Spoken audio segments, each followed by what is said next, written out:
Welcome to a review of the PicoBrew Pico homebrew machine. Now, we've been very much looking forward to getting this review up and running for you and to give you our thoughts on how the PicoBrew performs compared with other machines that we've reviewed in the past. Essentially, setup was very easy once we've removed all the protective packaging from the Pico machine, which was extensive and extremely good, it has to be said. Once we did all that, we give it a quick rinse here and we've added our water to the top chamber. We've also set up with the Wi-Fi network as well, so you have to register the product and then obviously it can communicate with the web, so that's going to be a good thing as well.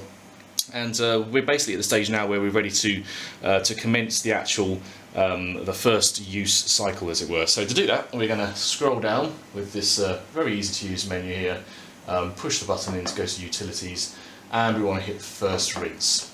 It now tells us to add water to the keg and the reservoir and to click when ready. So we've done all that. So basically the whole rinse cycle it reckons is going to take around about 5 minutes essentially overall. So we're going to press that now and see how we get on. Lots of promising noises.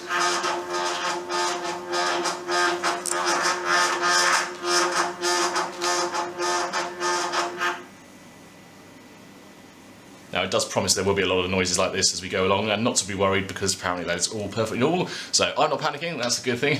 And this is, as I say, it's going to take around about 5 minutes. There's a steam generator inside here to give it a proper thorough clean, and same likewise with the keg. The connections on the keg were extremely easy as well. They are simply, you pull the backs up and then push them down until they click into place. And so they are very sturdily located there. So building up confidence with the products already. Okay, we'll leave this doing the cleaning cycle and we'll rejoin it in around about 5 minutes time when we're ready to add the Pico pack. Okay, so now we're at a stage where we can get the kits ready for brewing. Now, our particular one is half squeezed IPA, and I have to say the smell from the hops is wonderful. So the first step is to cut them out of their vacuum sealed wrapping, and we insert the Pico hops pack here into the supplied metal cradle. And apparently that's quite easy to throw away afterwards, so we'll have to be careful not to do so. And then that sits in the tapered edge here of the step filter, and then we've got the actual the main section here, which is the grain pack. And once we've unwrapped that, then we place that in the front of the Pico step filter, so that the beer design is at the front here as well. So once that step's complete, then the only thing remaining is to replace the lid on top, making sure that the holes line up with the 4 holes for the hop pack there, which they do. Okay, so we're now ready to start the brew process. We'll join you when we're going to press that. Okay, welcome back. So we're at the stage now where we've got the Pico pack recipe kit is now inserted. It should be a very straightforward process from now on, so we're going to try it out. So literally, you hit the button there for Brew Pico pack, and it says please insert. It's automatically recognised the type of pack there as well, which is great. And then you go to start brewing. Filled reservoir with distilled water, which we've done. We've also filled some inside the keg as per the instructions. Start brew, and we're off. Now this process, it thinks, will take roughly 2 to 3 hours, and during that time we don't have to keep checking back on it. It should be fully automated within that time frame. So we'll kind of check back a little bit into the brew process to see how things are going. But essentially that's it, we are off. As you can see, water is already filling into the bottom there, so things are happening, we're excited. We'll join you again when we're at the next step. Right, welcome to the closing stages of the Pico brew here. We've basically had this going for the last couple of hours, and it's been very easy. We've literally just left it to it. It's been making all sorts of interesting noises and showing on the display screen various stages. We've gone through the mash stages. We've gone through 3 hop cycles. We're on the 3rd hop stage right now. And as you can see, you've got about 14 minutes left before we disconnect everything. The next step after that is to leave the keg to cool down for about 24 hours before we pitch the yeast in it. So. But we'll join you for the clean-up operation, as it were, and see how easy that is as well, because that's obviously something that's very important for home brewing. You want that stage to be as easy as possible. So we'll give you our thoughts on that. But certainly so far, it's been very effortless and a real joy to do so far. So yeah, we'll join you again when we're at the cleaning stage.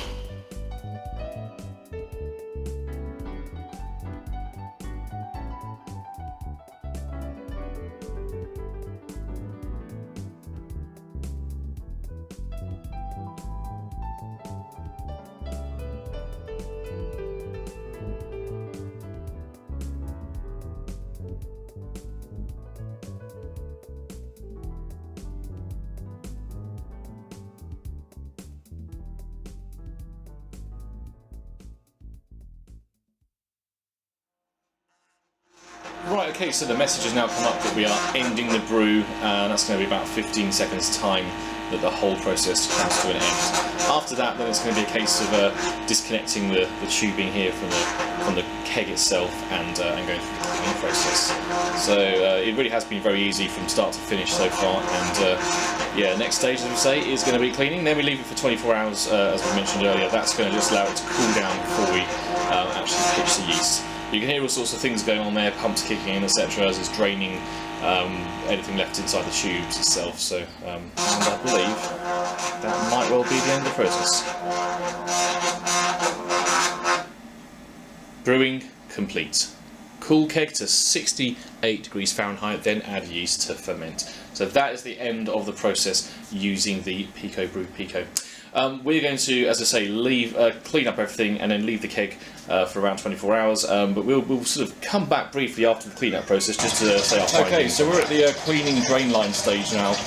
We've attached the cleaning wands there onto the ends of the black and the grey outlets, and the grey outlet's gone straight into the sink there to drain the water through the pipes. So that process is very easy. We're now going to do the same with the black hose. And now we're going to clean out the black line, and that's emptying into the that's coming from the reservoir at the top, and that's going into the step filter at the bottom. And let's just see if I can show you it happening. So there you go. You hold the black tube into the water reservoir to clear that out, and all that water goes down into the bottom tub here as well.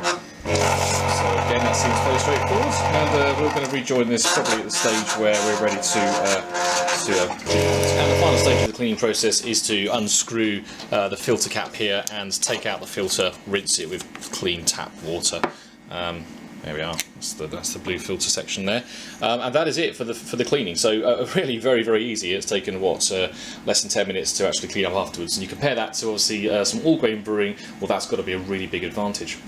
Okay, so as we said earlier, we're going to leave the keg to cool down, and we'll rejoin this review when it is so, and we're ready to pitch the yeast as well, and give you our summary findings of the PicoBrew Pico. Thank you for watching. Okay, so summary of our findings of the PicoBrew Pico machine. Well, the brew day was an extremely easy and mess-free process, which is quite a rare event for us, so that was a real bonus. But let's run you down through the main pros and a couple of areas for improvement there as well. So the main sort of features for us that stood out were the fact that it was so easy and intuitive to use. The manual, rarely, you know, this is an extremely unusual thing. The manual was very well written, very easy to follow, very user friendly, and in our experience, that's not always the case. So that was a huge factor to ease you through through the whole process. In terms of the initial setup, that took a little bit of time. Yeah, that's fair to say. You know, you had to do an initial clean of everything, but you know, again, it was very mess-free. It was very hassle-free. There was no spillages involved. You don't have to lift up the whole machine to sort of shake it or rinse it out or anything. So that was a real bonus. Setting up with the Wi-Fi, that was very straightforward. No problems there at all. Easy connection. Very, very quick to do as well.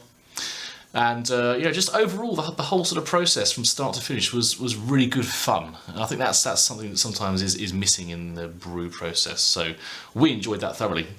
Of course, we've got to taste the finished product yet, but we'll report back our findings on that when that's all done. And that's bubbling away nicely in our keg that's just off screen to the right-hand side. Other features that made this a joy to use was the clean-up afterwards. Again, minimum mess there. It was really easy to reset everything and get it back to the way it was before. And this unit is so compact, it's going to look great on top of a work surface. It looks stylish, but it's also got the right dimensions to sit on top there, and it's not too intrusive. So those were major, major bonuses from our perspective. Now you're never going to get huge quantities of this. You know, we're looking at less than 10 pints, I'd imagine, for this overall. So this particular model is not going to give you large quantities, but it's a great gateway into the world of all grain brewing. You know, it's really that sort of taster, just to see if it can get you on that road. Now, in terms of areas for improvement, well, there weren't many, but we have to say it was quite noisy. When we say quite noisy, I suppose talk about a sort of loud dishwasher level, so not overly noisy, but it was, you know, it could have been a bit quieter. Another thing which was just a real sort of minor was some of the sticky labels they put on to keep the packaging in place left behind a residue on the plastic, so that wasn't, it wasn't hugely impressed with that, unfortunately, but I'm sure that'll come off with some kind of solvent on there, so But overall, it really is an absolute pleasure to use, and we really think you should check it out at PicoBrew.com, and it's well worth investigating. If you are thinking about going to the world of all grain, this is a great transition to get you going from the chuck it in a bucket kits to the full all grain. So thank you for watching. This is a PubSheds review for PicoBrew.com.